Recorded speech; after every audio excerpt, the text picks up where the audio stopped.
حضور اکرم صلی اللہ علیہ وآلہ وسلم سے جب آپ کا نکاح ہوا تو اس وقت آپ کی عمر چھوٹی عمر تھی۔ اس پر بعض مستشرقین یورپ نے بڑا بحویلہ کیا ہے کہ اتنی چھوٹی عمر میں حضور اکرم صلی اللہ علیہ وآلہ وسلم سے ان کا نکاح کیوں ہوا۔ تو پہلی بات تو یہ ہے کہ ام المومنین اما عائشہ صدیقہ سے جس عمر میں حضور اکرم صلی اللہ علیہ وآلہ وسلم کا نکاح ہوا تو وہ اللہ کے حکم سے ہوا۔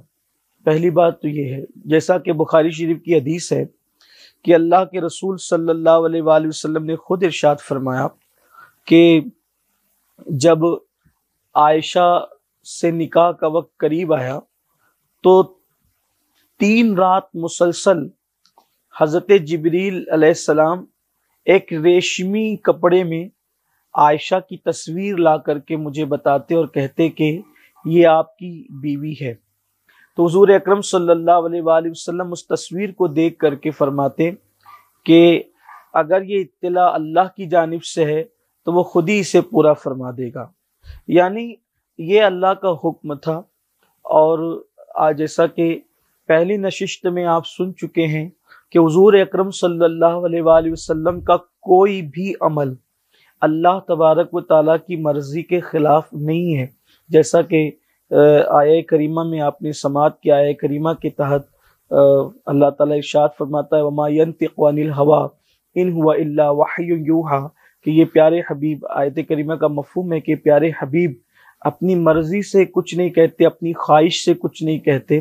بلکہ جو کچھ کہتے ہیں وہی الہی کہتے ہیں۔ تو جو اللہ کی مرضی کے مطابق گفتگو کرتا ہو اور اپنی خواہش، جو بولنے بھی اپنی خواہش پر عمل نہیں کرتے ہوں، تو ان کے کردار، اخلاق اور ان کی زندگی، جیسا کہ خود قرآن مقدس کی آیہ کریمہ میں آپ کے اخلاق کی تعریف کی گئی، اور کسی نے ام المومنین سے ہی پوچھا تھا کہ اللہ کے رسول علیہ السلام کا کردار اور اخلاق کیا ہے، تو آپ نے فرمایا کانا خلقہ القرآن، کہ ان کی پوری زندگی قرآن ہے۔ تو حضور اکرم صلی اللہ علیہ وآلہ وسلم نے جو ام المومنین حضرت عائشہ صدیقہ کے ساتھ نکاح کیا تھا چھوٹی عمر میں، اس کی پہلی وجہ تو یہ ہے کہ اللہ کا حکم تھا، اور اس کی اصل حکمتیں تو اللہ جانتا ہے اور اس کے بتائے سے اس کے رسول جانتے ہیں، لیکن ہمارے بزرگوں نے اور ائمہ نے، علماء نے، فقہاء اور سیرت نگاروں نے جو بیان کیا اس کی وجہ یہ ہے۔ دوسری وجہ یہ تھی کہ آقا کریم صلی اللہ علیہ وآلہ وسلم سے یہ علوم حاصل کریں۔ ظاہر سی بات ہے کہ علم حاصل کرنے کی بھی جو عمر ہوتی ہے، کہ جب انسان عمر کے کم حصے میں ہوتا ہے تو اس کا ذہن زیادہ چلتا ہے، پڑھائی لکھائی کے معاملے میں عمر بڑی ہو جاتی ہے تو پھر تعلیم کے معاملے میں وہ ذہانت رہتی ہے، لیکن وہ نہیں رہتی جو عام طور پر اس عمر میں رہتی ہے، جسے ہم ابتدائی جوانی کا نام دے سکتے ہیں۔ تو حضور اکرم صلی اللہ علیہ وآلہ وسلم کے نکاح میں ان کو کم عمری میں لانے کی حکمت یہ تھی کہ ایک تو یہ کہ حضور اکرم صلی اللہ علیہ وآلہ وسلم سے یہ علم حاصل کریں، اور پھر چونکہ حضور اکرم صلی اللہ علیہ وسلم کے بعد پھر یہ امت کی رہنمائی کریں، جیسا کہ اللہ کے رسول علیہ السلام نے خود ارشاد فرمایا۔ ایک حدیث پاک میں آقا کریم صلی اللہ علیہ وآلہ وسلم فرماتے ہیں کہ تم اپنے دین کا نصف یعنی آدھا علم اس حمیرہ یعنی عائشہ صدیقہ سے حاصل کرو، یعنی آدھا دین،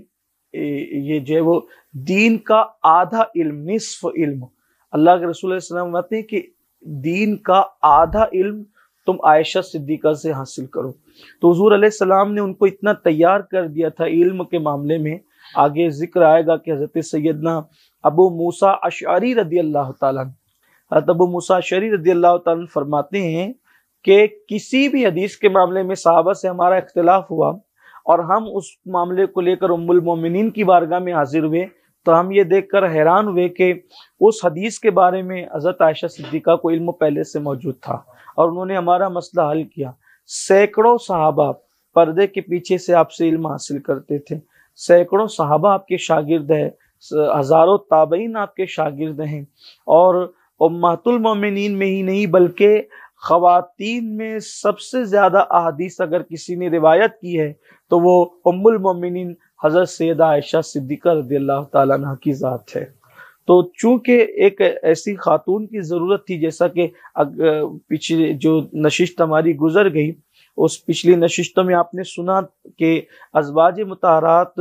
کی کثرت کی ایک حکمت یہ بھی تھی کہ وہ حضور علیہ السلام سے علم سیکھیں، وہ مسائل جو اور عورتوں کے سامنے حضور علیہ السلام بیان نہیں کر سکتے تھے پوری وضاحت اور شرح و بسط کے ساتھ، تو وہ علم حاصل کریں اور پھر وہ خواتین تک پہنچائیں۔ تو آقا کریم صلی اللہ علیہ وآلہ وسلم سے ام المومنین نے وہ علوم حاصل کیے، اور بھی ازواج مطہرات نے حاصل کیے، لیکن جو ذہانت ام المومنین حضرت عائشہ صدیقہ کے پاس تھی ابتدائی جوانی کی وجہ سے، وہ ذہانت اور جگہ بھی تھی لیکن اتنی ذہانت نہیں تھی جو ذہانت اللہ تبارک و تعالیٰ نے ام المومنین حضرت عائشہ صدیقہ رضی اللہ تعالیٰ عنہ کو عطا فرمائی تھی۔ آگے انشاءاللہ درس میں اگر جو ہے وہ ہم آپ کو بتائیں گے کہ ام المومنین کی علمی قابلیت اور ان کی علمی صلاحیت اور امت کی رہنمائی انہوں نے کس شان سے کی ہے، تو آپ کو خود ہی پتہ چلے گا۔ تو دوسری حکمت تو آپ سن چکے کہ جو وہ تاکہ ابتدائی جوانی میں ہی حضور علیہ السلام کی بارگاہ میں حاضر ہوں اور علم حاصل کریں اور پھر امت کی رہنمائی کریں، اسی لیے نصف علم ان سے حاصل کرنے کے لیے کہا گیا حضرات صحابہ کرام رضوان اللہ تعالی علیہم اجمعین کو۔ تیسری حکمت اس میں یہ بھی ہو سکتی تھی کہ حضور علیہ السلام کے مخلص صحابی حضرت سیدنا ابوبکر صدیق رضی اللہ تعالیٰ عنہ، جنہوں نے قدم قدم پر اسلام کی صحابہ کی مدد کی، ہر قدم پر مدد کی، شروع دن سے لے کر میرے آقا صلی اللہ علیہ وآلہ وسلم کے ساتھ لگے رہے، تو صدیق اکبر کو بھی جو ہے وہ اس رشتے کی برکتوں سے نوازا گیا۔ اسی لیے سیدنا صدیق اکبر فرماتے ہیں کہ انہوں نے کہا تھا کہ مجھے 3 چیزیں بہت پسند ہے، ایک تو یہ کہ میں حضور کا چہرہ ہمیشہ تکتا رہوں، یہ پسند ہے، دوسرا یہ کہ میں حضور پر اپنا سارا مال نثار کر دوں، یہ بھی مجھے پسند ہے، اور حضور علیہ السلام کے نکاح میں اپنی بیٹی جو میں نے دی ہے یہ مجھے بہت پسند ہے۔ تو صدیق اکبر رضی اللہ تعالیٰ عنہ کو نوازنا بھی تھا، گویا کہ ان کی قربانیوں کا، ان کے احسانات کا صلہ دینے کا ایک انداز یہ بھی تھا کہ آقا کریم صلی اللہ علیہ وآلہ وسلم نے ان کو اپنے رشتے سے جو ہے وہ نوازا، اور یہ بہت بڑی سعادت کی بات ہے۔ اگر مٹی حضور کے تلووں کے نیچے آ جائے تو وہ معراج پا جاتی ہے، جن کو حضور علیہ السلام کا سسر ہونے کا شرف حاصل ہو، تو ظاہر سی بات ہے کہ یہ بہت بڑی سعادت کی بات ہے اور یہ بڑے مقدر کی بات ہے۔ تو سیدہ عائشہ صدیقہ رضی اللہ تعالیٰ عنہ کے نکاح میں ایک حکمت یہ بھی تھی، اور ایک حکمت یہ بھی بتائی جاتی ہے کہ ام المومنین حضرت عائشہ صدیقہ رضی اللہ تعالیٰ عنہ چونکہ باقرہ تھی، یعنی یہ بیوہ نہیں تھی، نہ ہی طلاق شدہ تھی، اور